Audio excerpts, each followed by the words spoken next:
Hello everyone, basic computer की series में आज हम लोग डिस्कस करने वाले कंप्यूटर मेमोरी के कॉन्सेप्ट्स।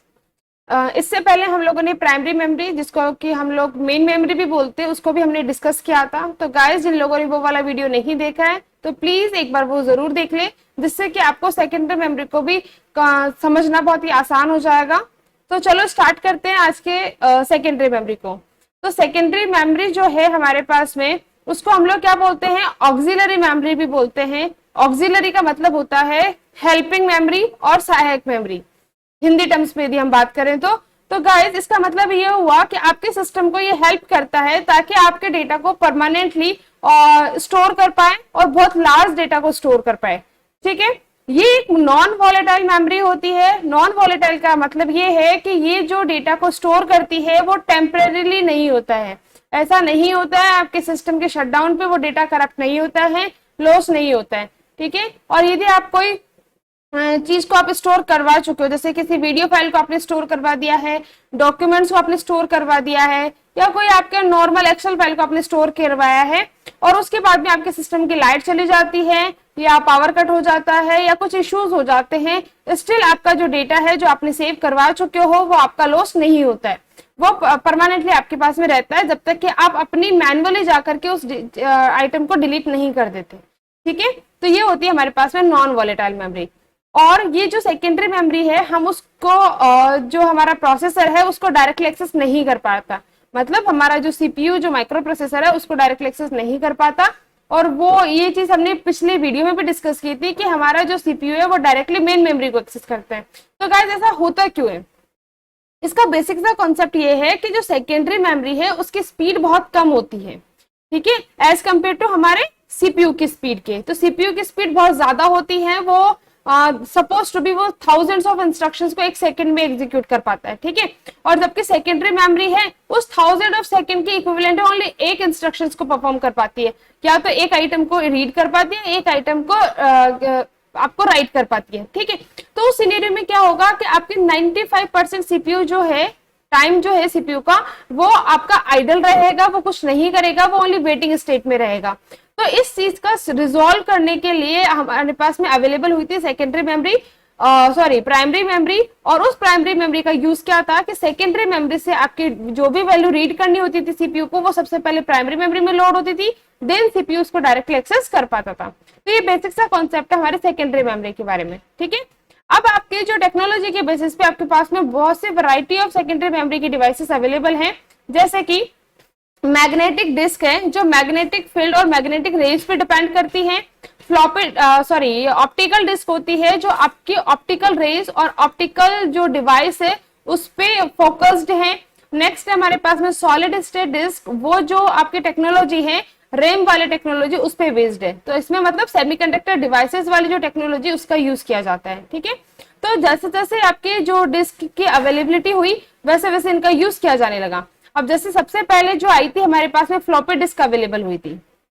ठीक है, और हार्ड डिस्क और मैग्नेटिक टेप्स, ये तीनों ही डिस्क हमारे पास में मैग्नेटिक फील्ड पे बेस्ड थी।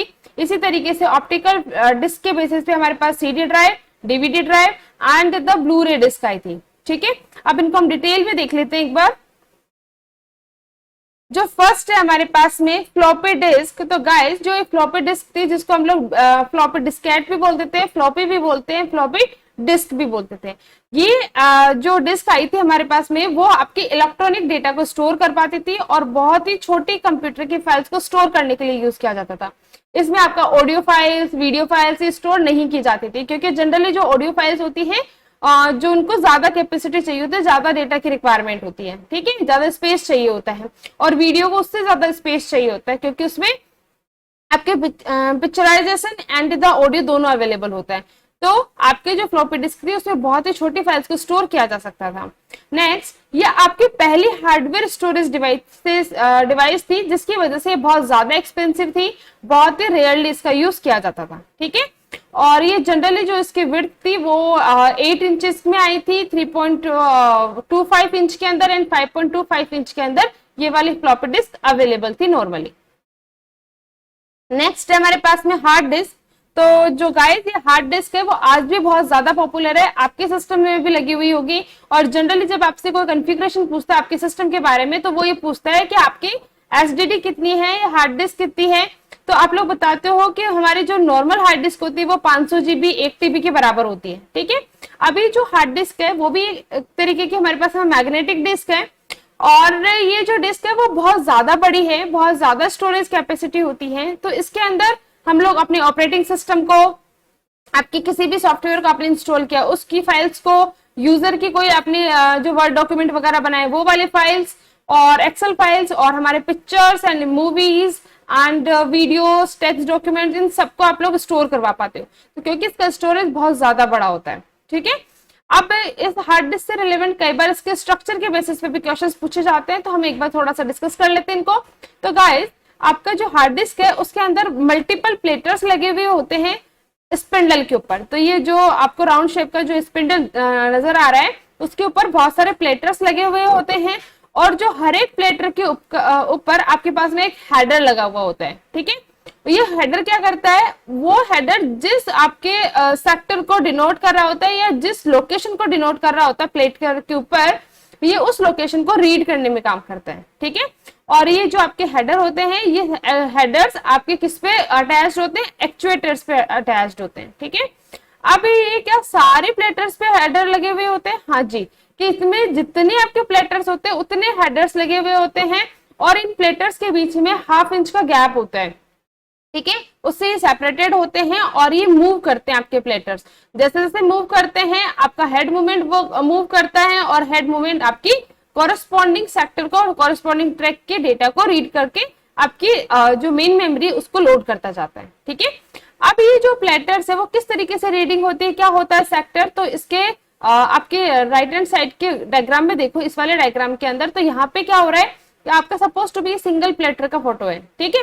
इस सिंगल प्लेटर को आपने आपके कंसेंट्रिक सर्कल्स के थ्रू ट्रैक्स में डिवाइड किया हुआ है, जहाँ पे ये जो येलो लाइन है, मतलब ये येलो शेड है, ये आपके एक ट्रैक को डिनोट कर रहा है। अब ये ट्रैक्स में डिवाइड हो गया, देन उसके बाद में आपकी जो हर एक ट्रैक है वो उसको आपको सेक्टर्स में डिवाइड किया हुआ है, ठीक है। तो स्मॉलेस्ट यूनिट होती है जिसको वो आपका जो हेड है वो रीड है, ठीक है। नेक्स्ट है हमारे पास में मैग्नेटिक टेप, जो भी हमारे पास में बहुत ही वास्ट अमाउंट ऑफ डेटा को स्टोर करने के लिए यूज की जाती थी। ये हमारे फिल्म टाइप के मटेरियल से बनी होती थी, जिसके ऊपर मैग्नेटिक मटेरियल का कोटिंग होती थी, जिसकी वजह से वो अपने डेटा को परमानेंटली स्टोर कर पाती थी, ठीक है। बेसिकली ये जो मेमोरी थी वो 12.5 mm से लेकर के 25 mm तक की वाइड होती थी।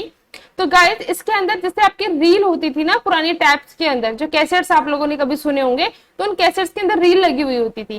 तो ये उसी तरीके की मेमोरी होती थी जिसके अंदर रील के जैसे आपकी ये बना हुआ होता था ये मटेरियल।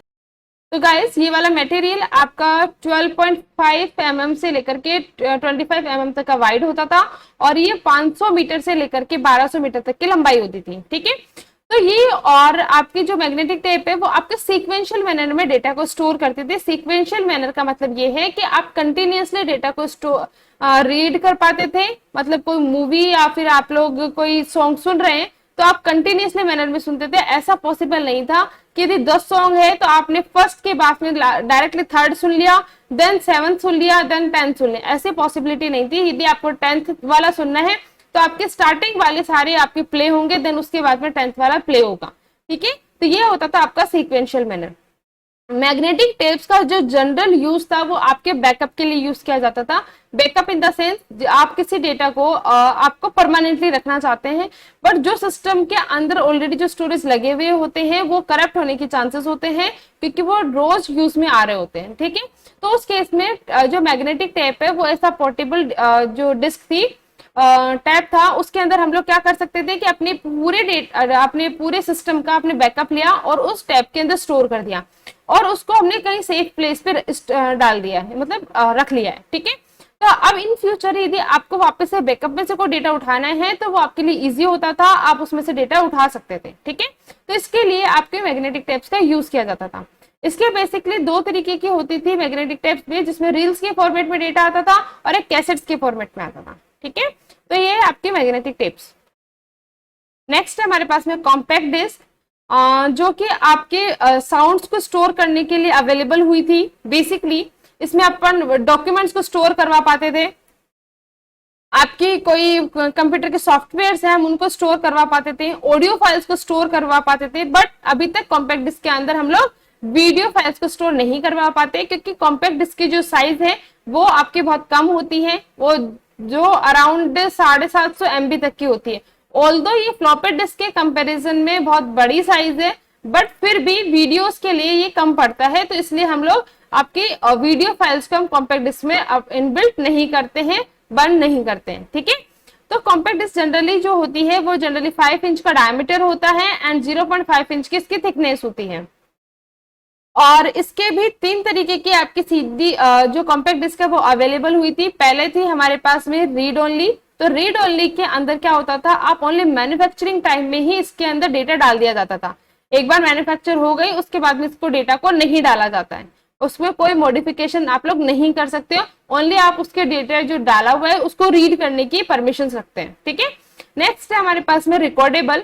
तो रिकॉर्डेबल के अंदर हम लोग क्या कर सकते हैं, भाई हमारे पास में एक एम्प्टी डिस्क है, कंप्लीटली खाली डिस्क है, उस डिस्क के अंदर हम अपने यूजर जो है वो अपने सॉफ्टवेयर को, अपने डेटा को डाल सकता है। ठीक है, और जैसे उसने एक बार डेटा डाल दिया उसके बाद में वो रीडेबल फॉर्मेट में कन्वर्ट हो जाती है, उसको रीड किया जा सकता है, बाद में इरेज नहीं किया जा सकता, मॉडिफाई नहीं किया जा सकता है, तो उसको बोलते हैं अपन रिकॉर्डेबल। इसका जनरली यूज कहाँ किया जाता है, जब कुछ स्टूडेंट्स को अपने सॉफ्टवेयर को सबमिट करने के लिए बोला जाता है तो वो लोग क्या करते हैं, वो एम्प्टी डिस्क लाते हैं, उसमें अपने डेटा को बर्न करते हैं और उसको सबमिट कर सकते हैं। ठीक है, तो उसके बाद में वो डेटा जहां भी आप लोग वॉच कर रहे होते हो, देख रहे होते हो, एग्जीक्यूट कर रहे होते हो, तो उस केस के अंदर वो उसको रीड कर सकते हैं, उसको कभी भी डिलीट या मॉडिफाई करने के चांसेस उसमें नहीं होते। यदि डिलीट करने की कोशिश करोगे वो डेटा करप्ट हो जाता है। ठीक है, नेक्स्ट हमारे पास में रीराइटेबल होती है। रीराइटेबल का इन द सेंस ये है कि आप उसकी डेटा को रीड भी कर सकते हो और उसके डेटा को राइट भी कर सकते हो, दोनों परमिशंस आपके पास में अवेलेबल होती है। ठीक है, वन मोर थिंग, देखिए जो ये कॉम्पैक्ट डिस्क है उसको आप यदि सिस्टम में चलाना चाहते हो, उसके डेटा को रीड करना चाहते हो, तो उसके लिए आपको ड्राइवर्स की जरूरत होती है, जो कि एक तरीके के सॉफ्टवेयर होते हैं। उन सॉफ्टवेयर्स की हमेशा जरूरत होती है जब हम जो ऑप्टिकल डिस्क का यूज करते हैं, भले वो कॉम्पैक्ट डिस्क हो, भले वो हमारे पास में डीवीडी ड्राइव्स हो या फिर ब्लू रे डिस्क हो, तीनों ही केसेस में हमें हमारे पास में सॉफ्टवेयर ड्राइवर्स की रिक्वायरमेंट होती है, ताकि हमारे सिस्टम उसमें रखे हुए डेटा को रीड कर पाए, कंपैटिबल हो पाए। ठीक है, नेक्स्ट है हमारे पास में डीवीडी ड्राइव्स। और जो डीवीडी ड्राइव्स होती है उसको बेसिकली हम लोग डिजिटल वर्सेटाइल डिस्क या डिजिटल वीडियो डिस्क भी बोलते हैं। डीवीडी ड्राइव्स जो है वो आपके ऑप्टिकल डेटा को स्टोर करती है, same as the CD drives, और इसकी इसकी जो साइज है वो भी आपकी सीडी ड्राइव्स की जैसे ही होती है, बट इसके अंदर जो कैपेसिटी है स्टोर करने की वो सीडी ड्राइव के कंपैरिजन में ज्यादा होती है। ये अराउंड 15 टाइम्स ज्यादा कैपेसिटी रखता है आपके सीडी के कंपैरिजन में। तो जब इसकी कैपेसिटी ज्यादा होती है, जैसे 25 GB 20 GB, तो उस केस के अंदर आप मल्टीपल मूवीज को इसमें स्टोर कर सकते हो, मतलब इसमें वीडियो फाइल्स भी रखी जा सकती है, ऑडियो फाइल्स भी रखी जा सकती है, अदर सॉफ्टवेयर भी रखे जा सकते हैं। ठीक है, तो और जो ये डीवीडी जो डिस्क होती है इसके दोनों साइड के अंदर अपन डेटा को डाल सकते हैं। वन मोर थिंग कि जो इसकी कैपेसिटी ज्यादा क्यों होती है, क्योंकि इसके अंदर जिस वेवलेंथ से डेटा को स्टोर किया जाता है वो सीडी के कंपैरिजन में कम होती है, मतलब कम वेवलेंथ से आपके डेटा को स्टोर किया जाता है, और कम वेवलेंथ की वजह से कम जगह पे ज्यादा वैल्यू को स्टोर कर पाता है, तो सीडी के कंपैरिजन में ये ज्यादा वैल्यूज को स्टोर कर लेता है।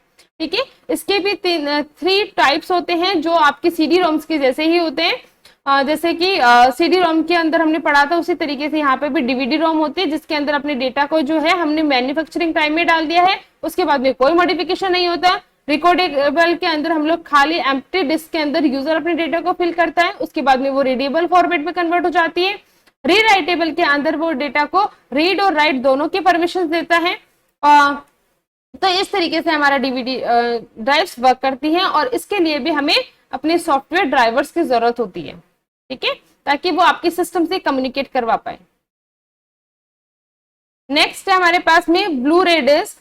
ब्लू रे डिस्क है वो भी ऑप्टिकल स्टोरेज मीडिया होती है, इसकी कैपेसिटी आपके डीवीडी ड्राइव्स के कंपैरिजन में बहुत ज्यादा होती है, ये अराउंड 128 GB के डेटा को स्टोर कर पाता है। ठीक है। और इसकी जो वेवलेंथ है वो आपकी डीवीडी के कंपैरिजन में भी बहुत कम होती है, जिसकी वजह से बहुत कम जगह पे बहुत ज्यादा डेटा को स्टोर कर पाती है। और इसके ज्यादा डेटा को स्टोर करने के लिए इसमें ब्लू रेज का यूज किया जाता है, स्पेशली जो रे का यूज किया जाता है वो ब्लू रेज का यूज किया जाता है, ताकि उसमें जो डेटा को रीडिंग और राइटिंग दोनों ही फास्ट हो पाए, ठीक है। नेक्स्ट, इसके भी बेसिकली 3 टाइप की होती है, रीड ओनली होती है, रिकॉर्डेबल होती है एंड रीराइटेबल होती है। तो ये इसके बेसिक 3 टाइप्स हैं। नेक्स्ट है हमारे पास में सॉलिड स्टेट ड्राइव्स। ये जो सॉलिड स्टेट ड्राइव्स है अभी बहुत ज्यादा पॉपुलर है। अभी जो लैपटॉप्स है या आपके सिस्टम यदि आप बाय करने जाते हो तो कॉन्फ़िगरेशंस के लिए आपको पूछा जाता है कि आपको एसएसडी ड्राइव चाहिए क्या और एसएसडी कितना चाहिए, कि ये आपके जनरली 250 जीबी या फिर 500 जीबी या 1 टीबी तक का जनरली अवेलेबल होता है। तो गाइस, एसएसडी जो ड्राइव्स होते हैं, पहली बात तो ये कि आपकी जो रैम की जो टेक्नोलॉजी थी उस पे बेस्ड होते हैं। इसमें कोई भी मूविंग एलिमेंट नहीं होता, जैसे कि हार्ड डिस्क के अंदर अपना हेड मूवमेंट होता है, इसके अंदर कोई भी आपका मूविंग एलिमेंट नहीं होता, जिसकी वजह से ये नॉइजलेस होता है, टाइम कम लगता है और इसमें पावर कंजप्शन भी कम होता है, ठीक है। और इसके अंदर यदि वो सर्किटरी की बेसिस पे जब डेटा को स्टोर किया जाता है, रीड किया जाता है, तो बहुत ज्यादा फास्ट होता है एज कम्पेयर टू आपके हार्ड डिस्क, ठीक है। और ये जनरल ही आपका बाय द टाइम इसका ये स्टैंडर्ड जो अपने हार्ड डिस्क जो यूज करते थे उसको रिप्लेस कर दिया गया है और इस वाले को ज्यादा प्रायोरिटी दी जाती है।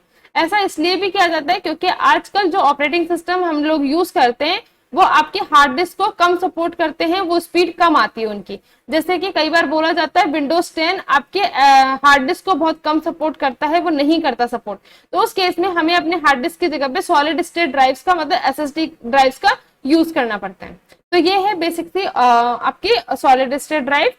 नेक्स्ट है हमारे पास में पेन ड्राइव, जिसका कि आप जनरल पर्पस में बहुत जगह यूज करते हैं। जनरली पेन ड्राइव्स को हम लोग फ्लैश ड्राइव, थंब ड्राइव्स, की ड्राइव्स, जंप ड्राइव्स भी बोलते हैं।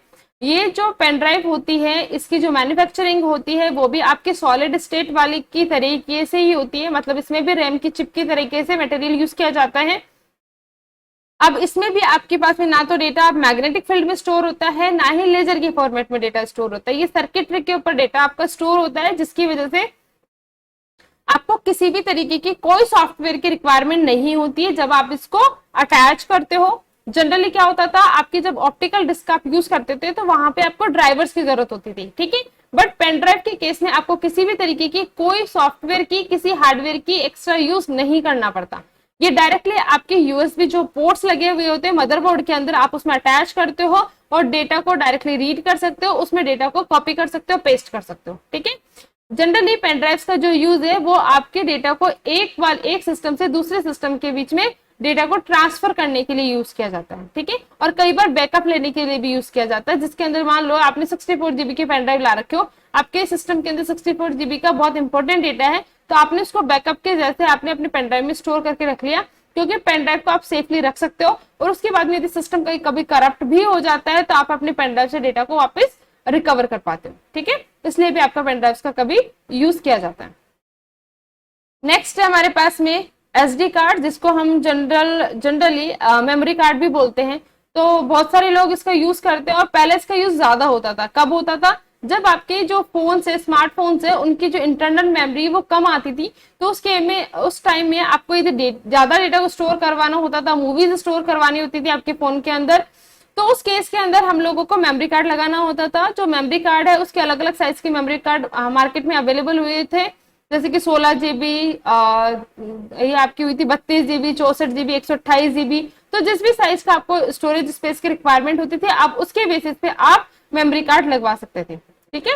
और मेमोरी कार्ड को जनरली क्या बोला जाता है, सिक्योर डिजिटल कार्ड भी बोला जाता है।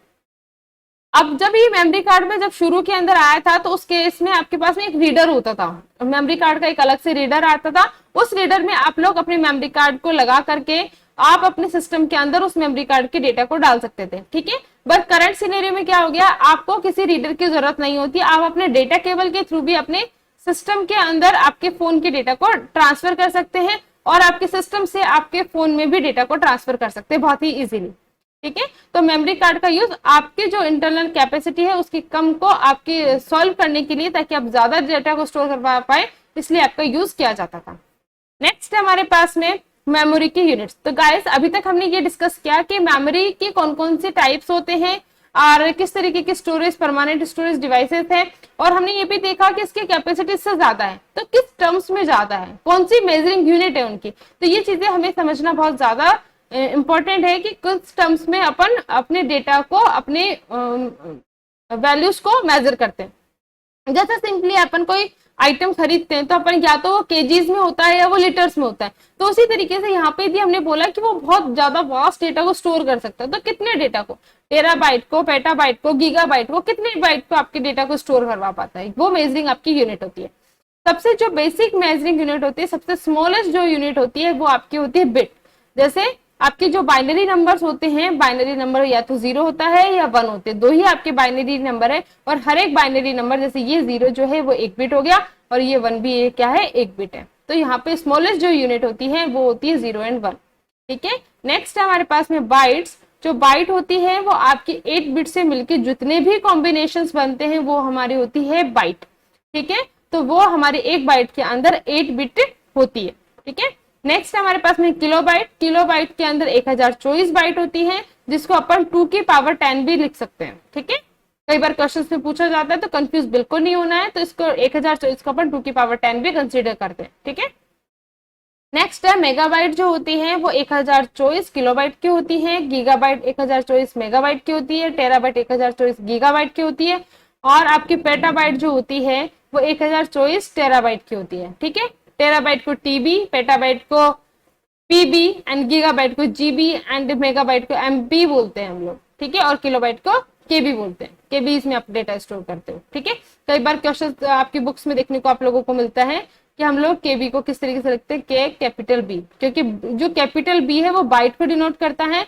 और यदि हमने कहीं पे ये देखा कि वो डेटा है वो इस फॉर्मेट में है तो वो किलो बाइट्स नहीं किलो बिट्स की बात कर रहा है। ठीक है, और के बी मतलब यदि कैपिटल है तो किलो बाइट्स की बात कर रहा है। ठीक है, इसी तरीके से एमबी होती है, जीबी होती है, टेराबाइट होती है, पेटाबाइट होती है। अब गाइस इनके सीक्वेंस को याद कैसे रखा जाए कि कितनी मेगाबाइट के अंदर कितनी किलोबाइट होती है, तो उसका बेसिक सा तरीका यही है कि आपको उसकी हायरार्की याद करनी है कि कौन किसके ऑर्डर में है। जैसे ये आपके असेंडिंग ऑर्डर में सबसे पहले bit, then byte, then kilobyte, then megabyte, then gigabyte, then terabyte, then petabyte. तो वो ऑटोमेटिकली आपको याद हो जाएगा कि कौन जो आपकी इससे जस्ट पहले वाली जितनी जो बाइट्स है उसका 1000 टाइम्स आपके नेक्स्ट वाली बाइट हो जाती है। जैसे पेटाबाइट जो है वो 1024 टेराबाइट के बराबर होती है। तो ये बेसिक सा लॉजिक है आपकी मेमोरी यूनिट्स को याद करने का, क्योंकि कॉम्पिटिटिव एग्जाम्स में मेमोरी यूनिट से भी बहुत बार क्वेश्चन पूछे जा चुके हैं। ठीक है, तो आज के वीडियो में इतना ही। नेक्स्ट वीडियो में हम अपनी सेकेंडरी मेमोरी और प्राइमरी मेमोरी से रिलेवेंट आपके मल्टीपल चॉइस क्वेश्चंस करेंगे, जो आपके कॉम्पिटिटिव एग्जाम के पॉइंट ऑफ व्यू से बहुत ही अच्छे हैं, बहुत ही अच्छे रहेंगे। नेक्स्ट आपको कंसेप्चुअली क्वेश्चंस करना भी आसान होगा। तो गाइस वीडियो अच्छा लगा हो तो लाइक एंड सब्सक्राइब जरूर करें और अपने फ्रेंड्स को जरूर शेयर करें ताकि उन लोगों को भी यूजफुल डेटा मिल पाए। Thank you.